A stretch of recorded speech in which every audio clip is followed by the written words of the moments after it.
Immediately, Jesus made the disciples get into the boat and go on ahead of him to the other side, while he dismissed the crowd. After he had dismissed them, he went up on a mountainside by himself to pray.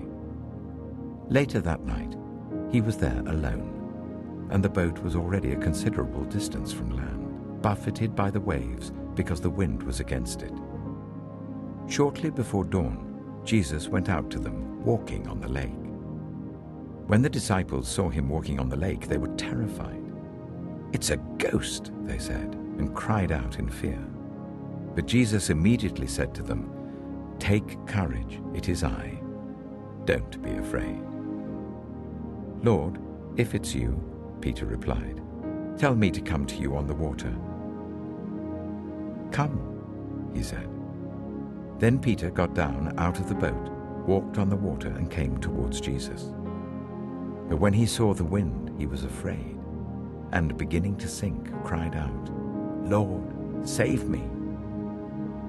Immediately Jesus reached out his hand and caught him. "You of little faith," he said, "why did you doubt?" And when they climbed into the boat, the wind died down. Then those who were in the boat worshipped him, saying, "Truly, you are the Son of God." When they had crossed over, they landed at Gennesaret. And when the men of that place recognized Jesus, they sent word to all the surrounding country. People brought all who were ill to him, and begged him to let those who were ill just touch the edge of his cloak, and all who touched it were healed. Matthew chapter 15. Then some Pharisees and teachers of the law came to Jesus from Jerusalem and asked, "Why do your disciples break the tradition of the elders? They don't wash their hands before they eat." Jesus replied, "And why do you break the command of God for the sake of your tradition? For God said, 'Honor your father and mother,' and 'Anyone who curses their father or mother is to be put to death.'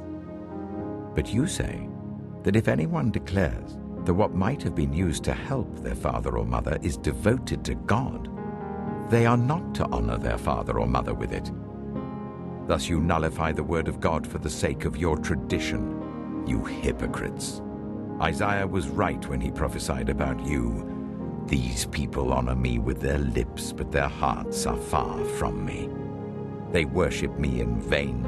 Their teachings are merely human rules.'"